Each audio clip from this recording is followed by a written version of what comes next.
Hello, everyone. Welcome back to my channel, your space for women's wellness, science, and a little bit of myth busting sprinkled in. Let me ask you this. How many times have you heard the phrase, breakfast is the most important meal of the day? It's almost a mantra in the nutrition world, right? But today, we're going to unpack this belief. Is it actually true? Or just clever marketing? We'll explore what science says about breakfast, metabolism, weight, hormones, brain function, and even longevity. Plus, I'll sprinkle in some fascinating studies from respected research and even classic nutrition books. So, let's dive in. Part 1. The origin of the breakfast myth. Let's start with a little history, because sometimes what we think is science actually started as marketing. Many historians trace the phrase, breakfast is the most important meal of the day, back to the 1940s, popularized by a marketing campaign for, you guessed it, cereal companies like Kellogg's.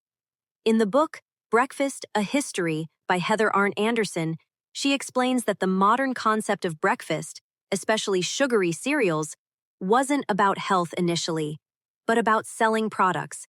Early health reformers like John Harvey Kellogg promoted breakfast for moral and digestive reasons, not because of rigorous science.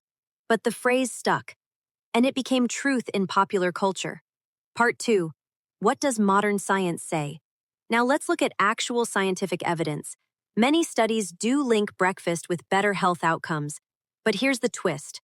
Correlation doesn't always mean causation. Study example 1. A major review in the American Journal of Clinical Nutrition, 2014, analyzed dozens of studies. It found that people who regularly ate breakfast were often healthier overall. They weighed less, had better glucose control, and reported higher energy. But the authors also warned those who skip breakfast may already have other habits that impact health negatively, like smoking, poor sleep, or high stress. Study example 2. In a clinical trial published in Obesity, 2017, researchers had overweight adults either eat breakfast or skip it for 6 weeks. Result: no significant difference in weight loss. Study example 3. Interestingly, another study in the Journal of Nutrition, 2020, found that breakfast-skipping women had slightly higher insulin resistance, but only if they consistently ate large late-night meals too. Part 3. Breakfast and hormones, especially for women.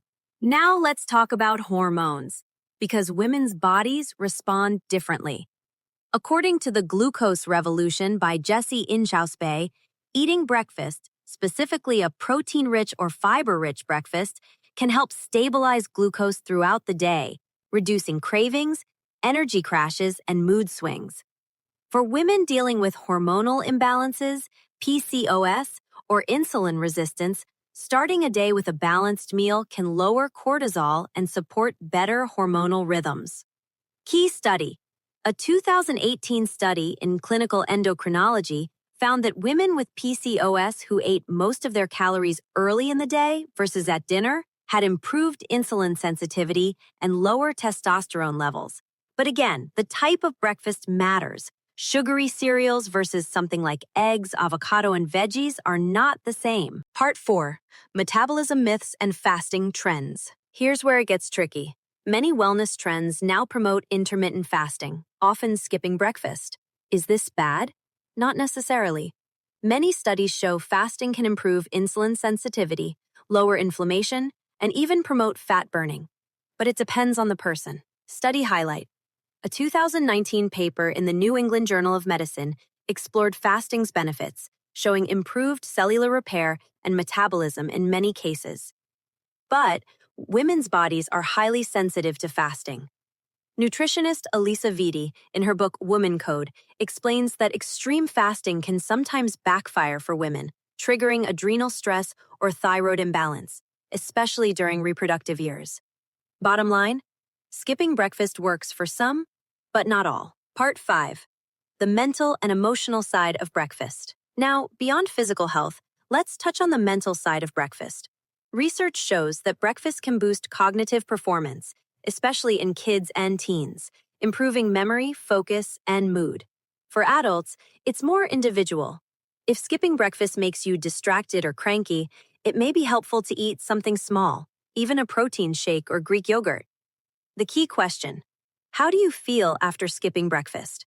Your personal energy, focus, and mood are often better indicators than generic advice. Part 6.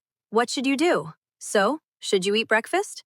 Here's a simple takeaway based on the science. If you feel good, energized, and focused without breakfast, and your health markers are solid, you don't need to force it.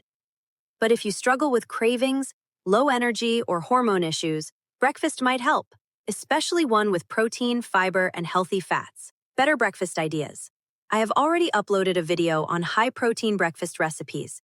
But here, Greek yogurt plus berries plus chia seeds. Scrambled eggs plus avocado plus sautéed spinach. Overnight oats with almond butter and flaxseed. Remember, it's not just about if you eat breakfast, it's what you eat. Whew, that was quite a ride through breakfast history, science, and hormones, right? Here's your reminder. Nutrition isn't one size fits all. What works for one woman may not work for another. Test it out.